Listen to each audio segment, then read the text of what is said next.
We all love social media. We love being able to connect with our friends and acquaintances and share our lives with each other remotely. We saturate our lives with social media sites, spending hours upon hours each week on apps and sites that are easy and fun to use.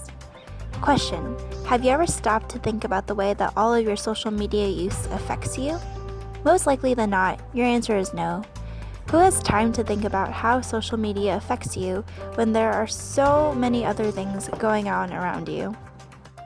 However, I would argue that because of the sheer amount of time we spend on social media every day, it is bound to have some effect on the way we think, see the world, and live.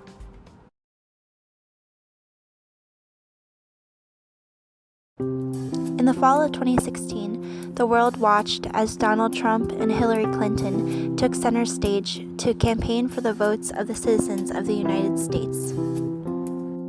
To be honest, I was extremely surprised when I woke up on November 9th and found out, from my Facebook, that it was Trump who had won the presidency and not Clinton. I didn't understand. How did Trump win when it was so obvious that Clinton was going to win? But wait, why did I think it was so obvious? After some reflection, I realized that I had assumed that Clinton was going to win because of everything I had seen on my Facebook during the months and weeks leading up to the election. Every story that popped up on my newsfeed supported Clinton. Videos, posts, articles, you name it, pro-Clinton.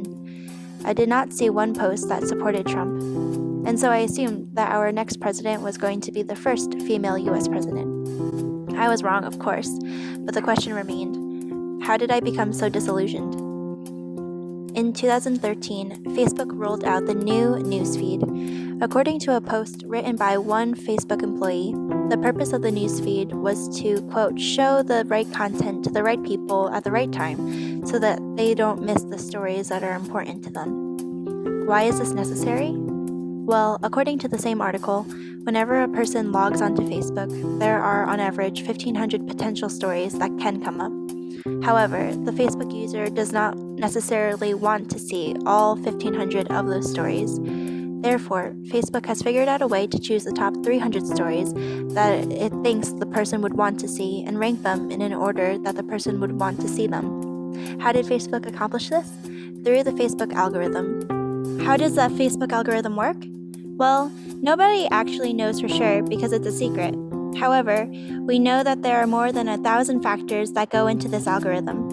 For instance, Facebook takes into account how often you interact with the person posting, the number of likes, shares, and comments a post receives, how much you interact with this type of post, plus hundreds of other factors.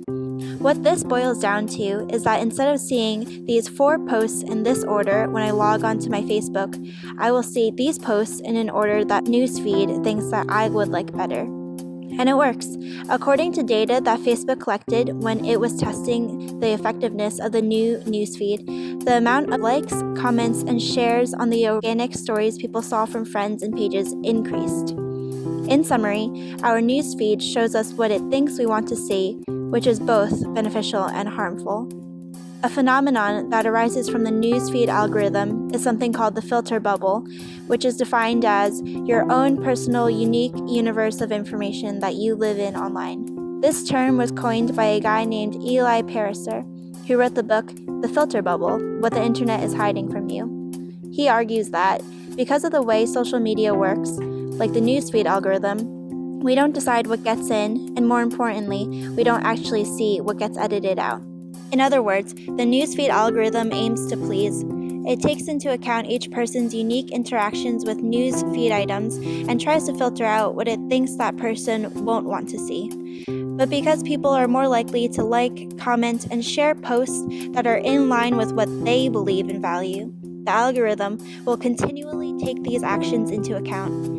This can lead to a filtering out of different perspectives, opinions, and thoughts, leading to echo chambers that foster confirmation bias, or a type of selective thinking whereby we tend to notice and to look for what confirms our beliefs, and to ignore or undervalue the relevance of what contradicts our beliefs.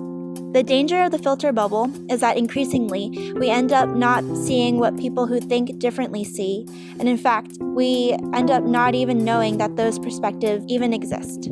I felt the effects of the filter bubble very clearly recently. On April 9th, 2017, a passenger was forcibly and violently removed from a United Airlines plane by security agents.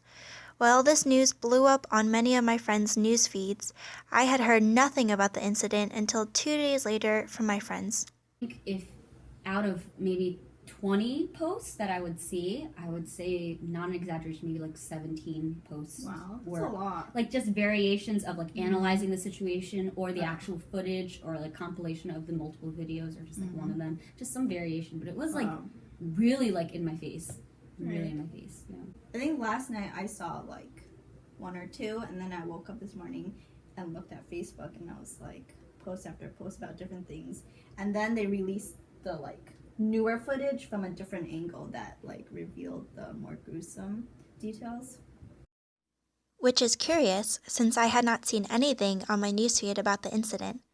How could a news item so shocking not come up on my newsfeed? Yeah, I don't think anything has come up so far. One person did, and it's not even someone from the United States. It's a Facebook friend who's studying in Spain right now. So not even anyone. It begs the question, what caused this lack of news? Did the algorithm calculate that this was the kind of story that would not interest me based on my past Facebook actions? A lot of the people that I saw that posted are, number one, Asian American, number two, they're typically very vocal about issues like this, where it's like human rights and or like racial issues. Some of them, I guess, political, but like I can think off the top of my head, like there's one person I know who is like a Chinese American doctor himself, so he was like very like, you know, I think he posted a few times about it. And then someone else I know who he's just very vocal, so he was just talking about it. And then another friend of mine who we were talking about before, she's Chinese American, and she's like in like the area of law right now, so she's always like very vocal about her thoughts, so naturally this was like something she... Perhaps because this friend is active on Facebook in regards to social activism, that explains why the posts she described came up on her newsfeed. On the contrary, I typically do not use my Facebook to engage in these kinds of issues, so it is possible that the Facebook algorithm, in a sense, filtered out this story so that I was not aware of it. This is just one small example of how the filter bubble can negatively impact one's understanding of society, but I believe it highlights the dangers of the newsfeed being one's authority on what goes on in the world. How can we avoid the negative effects of the filter bubble? First, realize that your Facebook newsfeed is most likely being affected by the filter bubble phenomenon, presenting an oftentimes biased perspective.